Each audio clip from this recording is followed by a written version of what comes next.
வணக்கம் and welcome to 1008 soil project. Kulim Mera estate Shri Mahamariamman ஆலயத்துக்காக 1008 கோவிலேருந்து ஒரு பிடி மண்ணை திரட்டிக்கிட்டு இருக்கோம். இன்னைக்குள்ள பதிவில் ஒரு முக்கியமான முருகர் ஆலயத்தை நான் அறிமுகப்படுத்த போகிறேன்.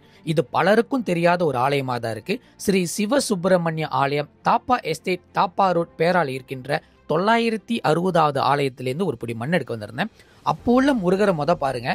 அதே நேரத்தில் இப்போ இவங்க ஆலயத்தில் ஒரு மிகப்பெரிய சிலை ஒன்று கட்டிக்கிட்டு இருக்காங்க. அதுவும் 6 முகம் கொண்ட முருகர் மயில் மேல் அமர்ந்து நின்று காட்சி கொடுக்க போறாரு. அது ரொம்ப அழகாக கட்டிக்கிட்டு இருக்காங்க. எனக்கு அந்த கட்டுற தருணத்திலேருந்து இந்த ஒரு பதிவு எடுக்கிறதுக்கு வாய்ப்பு கிடைச்சு. மிக அழகாக கட்டிக்கிட்டு இருக்காங்க. அதுவும் ஒன்று பெயிண்டிங்லாம் அடிச்சிட்டாங்கன்னு நினச்சிங்கன்னா இந்த இடம் ரொம்ப ரொம்ப ஃபேமஸ் ஆயிரும். இவ்வளோ அழகான சிலை பாருங்க, பெரிய சிலை கட்டிக்கிட்டு இருக்காங்க. அதுவும் புரோட்டோடைப் சிலையை என்கிட்ட காமிச்சிருந்தாங்க. அது ரொம்ப சின்னதாக இருந்தால் கூட அதுவே ரொம்ப அழகாக இருந்துச்சு. கோவில்காரங்களும் நான் கோவில் அடைச்சி போக வேண்டியது, ஆனால் முருகர் கொஞ்ச நேரம் நிற்க சொல்லியிருந்தாரு. நான் அப்படி சுத்தப்படுத்தி இருந்தேன். பார்த்தா நீங்கள் வரீங்கன்னு. இதுதான் அந்த புரோட்டோடைப்.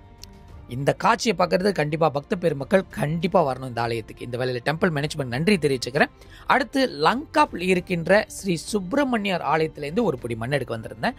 961வது ஆலயத்திலேருந்து மண் எடுக்கும் போது அந்த கோவில் அழகாக பெயிண்டிங் பண்ணி அழகான லைட்டிங் கொடுத்து மிக அழகாக, அதாவது பக்தர்களுக்கு ஏற்ற மாதிரி ஒரு கோயில் அமைச்சிருக்காங்க. மெத்த ஆலயம் கூட இந்த மாதிரி ஐடியாஸ் எடுத்துக்கலாம். எப்படி அழகான கோவில் அமைக்கிறது பக்தர்கள் ஏற்ற மாதிரி. அதே நேரத்தில் இங்கே உள்ள முருகரை பாருங்களேன். வெற்றிவேல் முருகனுக்கு அரோகரா, சக்திவேல் முருகனுக்கு அரோகரா, வீரவேல் முருகனுக்கு அரோகரா, ஞானவேல் முருகனுக்கு அரோகரா, ஸ்ரீ சுப்பிரமணிய ஆலயத்துக்கு அரோகரா. இந்த ஆலயத்தில் இருக்கிற முருகரை பார்க்கும்போது மனசுக்கு அவ்வளோ கூஸ்பாமாக இருந்துச்சு. ஏன்னா இன்னைக்கு பூரா நாங்கள் கோயிலாக மண் எடுத்துக்கிட்டு இருந்தோம். கொஞ்சம் டைட்டாக இருந்துச்சு. பட் இருந்த போதும் இங்கே முருகரை பார்த்தோன்னே மனசுக்கு கொஞ்சம் சாந்தமாக இருந்துச்சு. ஆலயம் மிகப்பெரிய கொம்பவுண்டில் தான் கட்டியிருக்காங்க.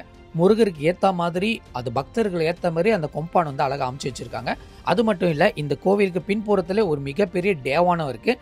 கூடவே இங்கேயும் மயில் வளர்க்குறாங்க.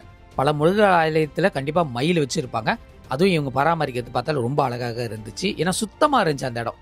இவங்களோட ஸ்தல விரிச்ச மரத்துலேருந்து வில்வ மரத்துலேருந்து ஒரு படி மண் எடுக்கிறதுக்கு எனக்கு பெரிய பாக்கியமாக நான் கருதுறேன். இந்த வேலையில் டெம்பிள் மேனேஜ்மெண்ட்டுக்கு நன்றி தெரிவிச்சுக்கிறேன். அடுத்து லங்காப்லேருந்து இன்னொரு ஆலயத்துக்கு போகிறதுக்கு ப்ராமிஸ் பண்ணியிருந்தோம். ஏன் அந்த ஆலயத்துக்கு போகணும்னா, அவங்களோட ஆலயம் திருப்பணியில் இருக்கிற வாசி.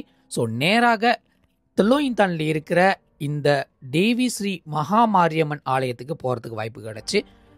பத்து டுவஸ்துங்கா திலோயிந்தானில் இருக்கிற இந்த ஒரு ஆலயம் தற்பொழுது திருப்பணியில் இருக்காங்க.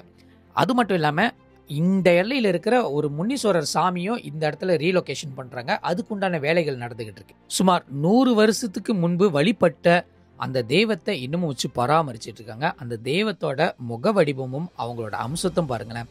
உங்களால் அவங்க பார்த்து சிரிக்கிறது உங்களால் ஃபீல் பண்ண முடிஞ்சுன்னா உங்களுக்கு தெய்வ கடாட்சம் இருக்கும் கண்டிப்பாக.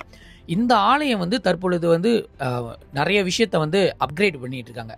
காரணம்னா, பழைய கோவில் இப்போது இங்கே சிகப்பு பாத்தாளை வச்சு கட்டணும். அது மட்டும் இல்லாமல் உள்ளுக்கு அழகாக ஒயரிங் பண்ணணும், பெயிண்டிங் பண்ணணும், சுவாமியை அழகாக செய்யணும்.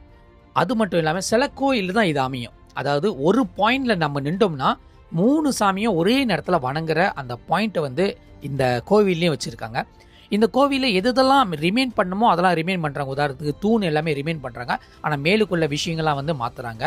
அதனால் பக்த பெருமக்கள்கிட்ட, குறிப்பாக திலோயிந்தான் பக்த பெருமக்கள்கிட்ட உங்களால் முடிஞ்ச அளவுக்கு காணிக்கையோ நீங்கள் சப்போர்ட்டும் தெரிவிக்கணும். இந்த தாய் கோயிலை நீங்கள் தான் பராமரிக்கணும். திலோயிந்தானில் 2 ஆலயங்கள் தான் மகாமாரியம்மனாக இருக்காங்க. அதுவும் எல்லைக்குள்ள. இவங்களோட ஆலயத்துக்கும் உங்களால் முடிஞ்ச அளவுக்கு கான்ட்ரிபியூஷன் கொடுக்கலாம். இது வரைக்கும் அவங்களால முடிஞ்ச அளவுக்கு இருக்கிற காசு வச்சு ஃபண்டிங் திரட்டி எல்லாத்தையும் செஞ்சுட்டாங்க. அது மட்டும் இல்லாமல் அவ்வளோ பெரிய கொம்பவுண்டில் அம்பாளுக்கு தனிப்பட்ட முறையில் கோவிலும் அமைஞ்சிருக்கு. சைட்டில் பார்த்தோமா நாகம்மன் கோவிலும் உருவாக்கியிருக்காங்க. நீங்கள் நாக வழிபாடுல இருந்தீங்கன்னா கண்டிப்பாக அந்த கோவிலும் உங்களுக்கு சார்ந்து தான் வரும். கூடவே ரோட் சைடில் இருக்கிற முன்னீஸ்வரரை ரீலொகேஷன் பண்ணி இங்கேயே வைக்க போகிறாங்க. அவருக்கும் ஆலயம் கட்டணும். இந்த கோவிலில் பூமிதி திருவிழா நடந்து ரொம்ப காலமாயிருச்சான். இன்னும் கொஞ்ச நாளில் அந்த பூமிதி திருவிழாவும் நடக்க போகுது. உங்களோட ஆதரவு இருந்தால் மட்டும்தான் இது எல்லாத்துக்கும் சாத்தியம். முடிஞ்ச அளவுக்கு கோவில்காரங்களை தொடர்பு கொண்டு உங்களோட கான்ட்ரிபியூஷனை தெரிவிக்கலாம். எவ்வளோ கொடுக்கலாம், என்ன செய்யலாம், எதெல்லாம் செய்யலாம்னு சொல்லிட்டு நீங்களே முன் செஞ்சாதான் உங்களோட ஆலயத்தை நீங்கள் பராமரிக்க முடியும்.